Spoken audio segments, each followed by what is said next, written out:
Sarange dan kamsahamnida. Sahabat Kata Data pasti udah paham nih tadi bahasa apa yang saya sebutkan. Bahkan mungkin udah tahu artinya apa. Yup, this is Korean Wave. Wow, fantastic baby. 오빤 강남스타일.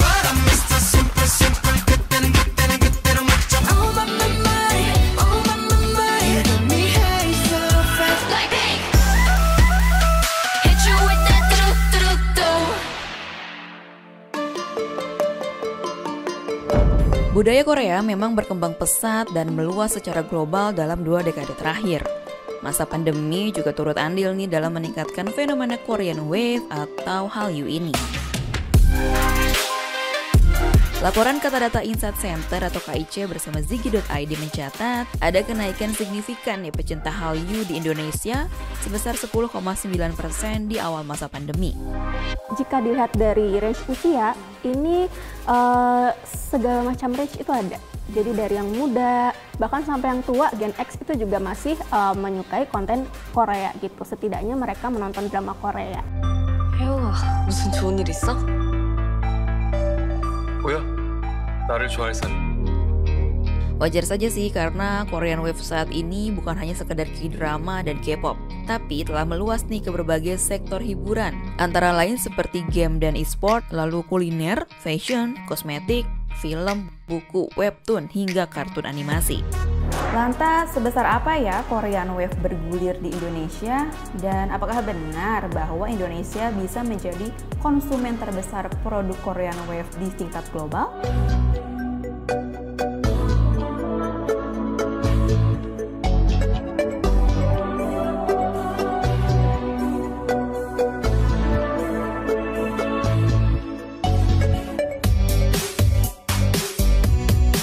Korean Wave atau gelombang Korea secara sederhana didefinisikan sebagai perkembangan kepopuleran semua hal tentang Korea, mulai dari mode, film, hingga musik dan makanan.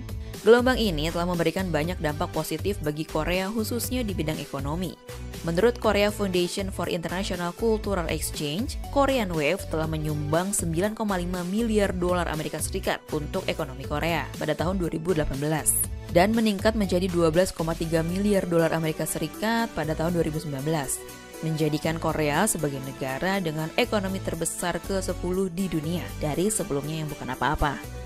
Salah satu penyebabnya adalah peningkatan ekspor konten budaya Korea ke berbagai negara, termasuk ke Indonesia. Berdasarkan laporan Global Hallyu Trends 2021 hingga tahun 2020 kemarin, ekspor terkait Korean Wave mencapai lebih dari 10.000 miliar dolar Amerika Serikat. Angka ini naik 8,8% dari tahun 2019. Nilai itu terdiri dari ekspor produk konten budaya Korea yang naik 10,8% menjadi 6.554 miliar dolar Amerika Serikat, dan juga ekspor barang konsumsi yang tumbuh 5,5% menjadi 3.621 miliar dolar Amerika Serikat. Laporan yang melibatkan 2.800 responden dari 18 negara termasuk Indonesia itu menyebut bahwa 35,8% responden diprediksi akan meningkatkan belanja Korean Wave mereka di tahun 2022. Dari angka tersebut juga terkuak nih, ada 5 negara dengan potensi belanja produk budaya Korea tertinggi, yaitu India, Indonesia, Turki, China, dan juga Thailand. Menariknya lagi, dalam laporan tersebut, Indonesia dinilai sebagai negara dengan penerimaan budaya Korea tertinggi. Bahkan memiliki kecenderungan untuk terus menerima berbagai inovasi produk dan budaya Korea ke depan. Dari survei yang kami lakukan kemarin itu kami menanyakan kapan sih kamu mulai menyukai konten Korea gitu. Nah, dari jawaban tersebut kita melihat grafiknya ini terjadi 2 lonjakan.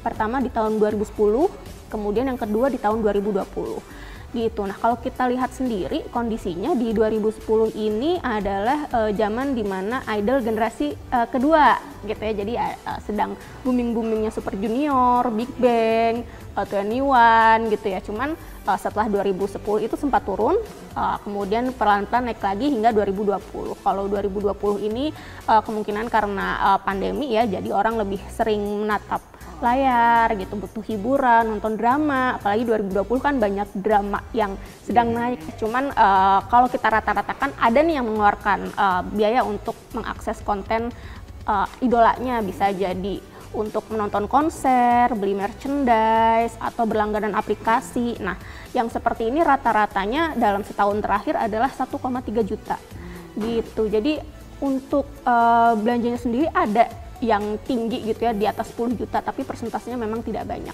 Rata-rata di 1,3 ini. Dampak Korean Wave kini kian terasa nih di berbagai fenomena yang terjadi di Indonesia.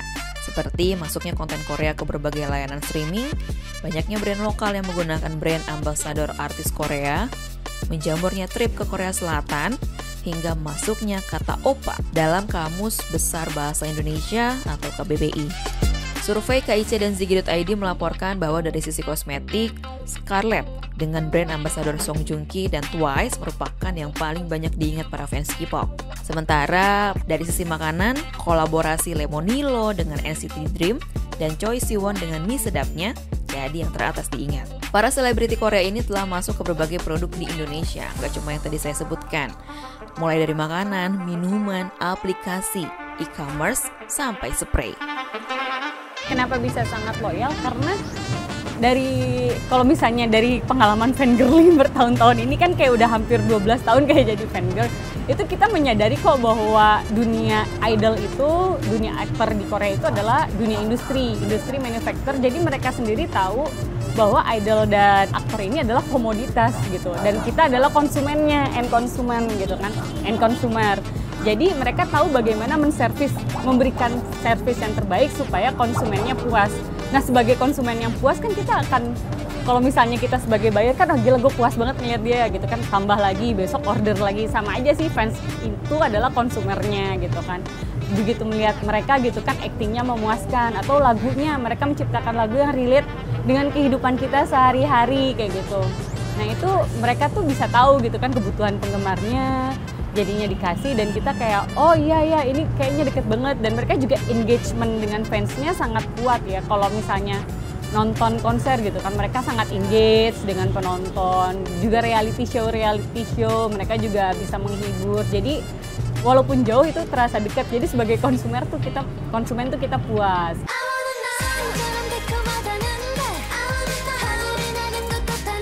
Anyway, para artis K-pop dan aktor atau aktris K-drama ini memang memiliki pengaruh yang cukup besar nih terhadap para penggemarnya. Hal ini termasuk pada saat konsumen memilih produk yang akan dibeli. Berdasarkan hasil survei KIC dan Ziggy, 48% responden memang akan membeli produk yang direkomendasikan oleh artis K-pop atau aktor atau aktris K-drama idolanya. Misalnya, sahabat Kata Data masih ingat nih antrian para fans K-pop di depan McDonald's pasca dirilisnya BTS Meal, atau aplikasi Livin by Mandiri yang error karena diserbu ARMY alias fans BTS, serta antrian para fans Korea nih di pembukaan Subway yang produknya kerap warawiri di drama Korea. Itu hanya sedikit contoh masifnya pengaruh Korean Wave di Indonesia. Lantas kenapa ya para K-pop fans Korean Wave ini loyal banget sama idola mereka masing-masing? Kayaknya nggak ada pengeluaran rutin yang pasti, misalnya sebulan berapa kayak gitu. Tapi kayak sejak fangirling udah 2-3 tahun belakangan, mungkin kalau dihitung rata-rata tuh setahun bisa sampai 10-15 juta per tahun lah. Itu masih wajar sih hitungannya menurut gua. Biasanya dalam bentuk pembelian merchandise ya, merchandise official. Kalau misalnya untuk aktor kan biasanya mereka ada pemotretan majalah, itu majalahnya kita beli. Kalau idol mungkin mereka ngeluncurin albumnya kita beli. Dan yang paling lagi gencar selama 3 tahun belakangan ini sih kayaknya lebih suka buat ngasih kado ke mereka sih, ke idol atau ke aktor gitu kan. Kirim langsung ke Korea, itu sih yang banyak makan budgetnya kayaknya. Sebenarnya kan gampang ya, kayak kita membeli sesuatu itu kan untuk reward ke diri kita sendiri. Kalau belanja dapet tas kayak gitu kan. Dan itu kan yang kita dapetin ujungnya adalah happiness. Nah sama aja sih kalau kita belanja buat aktor kita, buat idola kita, ngasih kado, yang kita dapatkan ujungnya adalah happiness gitu. Kenapa? Itu tuh sebenarnya kayak nge-return aja. Karena mereka udah ngasih happiness ke kita nih. Misalnya kita ngeliat muka dia gitu kan, lagi acting, lagi suntuk pulang kerja, terus ngeliat mukanya gila terbayar semua gitu kan, udah stresnya udah lumayan lupa. Jadi kita kayak berterima kasih aja atas kehadiran dia gitu kan. Makasih ya, walaupun lo nggak sadar kehadiran lo itu cukup meringankan beban hidup kita. Well, Indonesia yang saat ini merupakan negara dengan jumlah penduduk terbesar keempat di dunia merupakan rumah bagi jutaan K-popers atau pencinta K-pop. Pada tahun 2019, Twitter mengumumkan daftar negara yang paling banyak men-tweet terkait artis K-pop sepanjang 2019. Dan Indonesia berada di peringkat ketiga setelah Thailand dan juga Korea Selatan. Sedangkan untuk penayangan video-video K-pop di YouTube, berdasarkan negara, Indonesia menempati posisi kedua setelah Korea Selatan itu sendiri. Jadi bisa dibilang bahwa Indonesia ini memiliki peran penting ya dalam berkembangnya Korean Wave di tingkat global. Apalagi dengan tingginya belanja produk atau belanja penggemar Korea di Indonesia. Nah, kalau sahabat Kata Data sendiri gimana? Apakah termasuk fans Korea yang loyal?